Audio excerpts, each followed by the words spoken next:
क्योंकि 50 वर्ष खोया बहुत मेरे संसदीय क्षेत्र ने। आज इस सदन में एक सज्जन जिनको अमेठी ने मैजिक दिखाया और विधानसभा के चुनाव में 4 विधानसभा क्षेत्रों की सिक्योरिटी डिपॉजिट भी जब्त कराई, ऐसे सज्जन ने हमारे प्रधान सेवक पर कटाक्ष किया।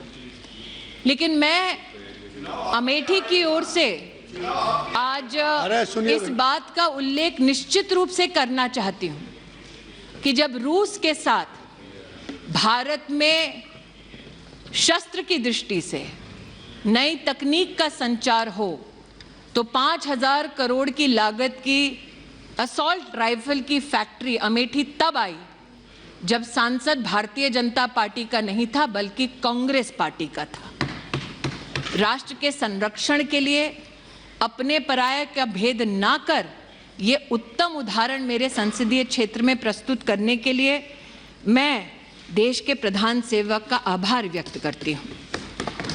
महामहिम राष्ट्रपति जी ने अपने अभिभाषण में नारी की प्रतिभा, नारी के योगदान और राष्ट्र के भविष्य के निर्माण में नारी की भूमिका को उल्लेखित किया है। आज इस सदन में हमारी एक वरिष्ठ नेता हैं जो निश्चित रूप से महिलाओं की दृष्टि से महामहिम राष्ट्रपति जी के अभिभाषण पर अपने विचार व्यक्त करेंगी, लेकिन एक छोटा सा अपनी ओर से मेरा प्रयास है कि इस सदन को मैं अवगत कराऊं कि ग्रामीण अंचल में महिलाएं जो सेल्फ हेल्प ग्रुप के माध्यम से अपने परिवार को आर्थिक रूप से सशक्त करती हैं, उनका यूपीए के कार्यकाल में और मोदी सरकार में क्या स्थान रहा। हम सब इस बात को जानते हैं कि एक सदस्य ने यहाँ चुनाव का उल्लेख किया कि एक चुनाव से पहले एक बहुत ही प्रचलित इंटरव्यू था जिसमें विमेन्स एम्पावरमेंट की बार बार बात हुई, लेकिन वो शब्द धरती पर कितने फलीभूत होते हैं उसका मैं एक प्रमाण यहाँ देना चाहती हूँ। 2009 से लेकर 2014 तक देश भर में सिर्फ 19 लाख सेल्फ हेल्प ग्रुप्स को भारत सरकार से सहायता मिलती थी। मोदी सरकार में ये संख्या बढ़कर अब 81 लाख हो गई है।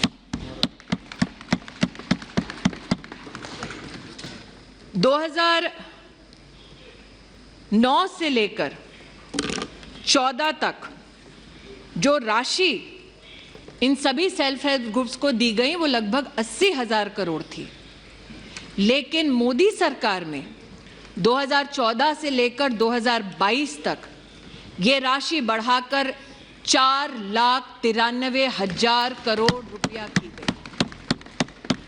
मैं प्रधान सेवक जी का विशेष आभार व्यक्त करती हूँ कि विमेन्स डेवलपमेंट के मात्र नारे को ट्रांजिशन करके राष्ट्र का अगर उत्थान करना है तो उसमें अहम भूमिका नारी की होनी चाहिए। मात्र इस एक सेल्फ हेल्प ग्रुप के आवंटन से ही आज वो प्रतिबिंबित होता है कि नारी और विशेषतः ग्रामीण अंचल की महिला की प्रतिभा पर देश के प्रधान सेवक को कितना नाज है और कितना विश्वास है। महोदय, स्वास्थ्य मंत्री जी यहाँ उपस्थित हैं।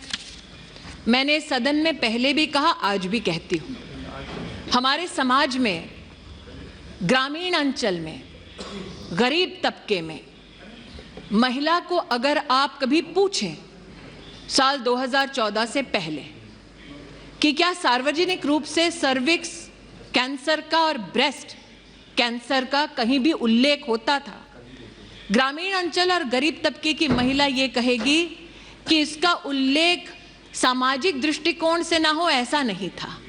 साधन उपलब्ध नहीं थे गरीब महिला को, इसलिए वो चर्चा में इस विषय को नहीं लाती थी। आज भी हजारों सैकड़ों महिलाएं ऐसी हैं कि अगर बुखार भी आ जाए तो अपनी नहीं अपने परिवार की पहले चिंता करती है। मैं आभार व्यक्त करती हूँ देश के प्रधान सेवक का और अभिनंदन करती हूँ स्वास्थ्य मंत्री जी का कि आयुष्मान भारत योजना के अंतर्गत 31 करोड़ कैंसर की स्क्रीनिंग हुई, जिसमें से लगभग 13 करोड़ से ज्यादा देश की गरीब महिलाएं थी। ऐसा नहीं था, उस महिला को पता नहीं था कि ब्रेस्ट का कैंसर हो, सर्विक्स का कैंसर हो तो उसे किस प्रकार की सुविधा चाहिए। वो बोझ नहीं बनना चाहती थी, चर्चा नहीं करना चाहती थी, तिल तिल कर मरती थी। आज आयुष्मान भारत के माध्यम से उसे ये सुरक्षा का कवच दिया, ये आत्मीय और मानवीय काम किया। इन्हीं मानवीय मूल्यों का उल्लेख महामहिम राष्ट्रपति जी के अभिभाषण में था। चूंकि स्वास्थ्य मंत्री यहां बैठे हैं, अध्ययनशील है, निशिकांत जी का आज मैंने भाषण सुना, वो मैजिक ऑफ नंबर्स की बात कर रहे थे, 50 लाख से लेकर 90 करोड़ की यात्रा का उल्लेख कर रहे थे।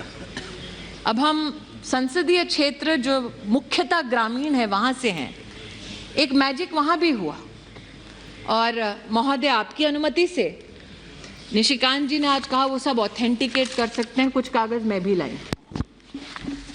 1981 में एक फाउंडेशन ने, जो काफी विख्यात है अमेठी में, उन्होंने लगभग 40 एकड़ जमीन ली और वहां की सरकार से कहा, तब सरकार किसकी थी, जो इतिहास के विद्यार्थी हैं वो भलीभांति जानते हैं, उसकी प्रति मेरे हाथ में है। वहां पर यह कहा गया कि आप जमीन दे दो 40 एकड़ हमें और हम अमेठी की गरीब जनता के लिए एक मेडिकल कॉलेज बना देंगे। अब 40 एकड़ जमीन का मैजिक 623 रुपए में।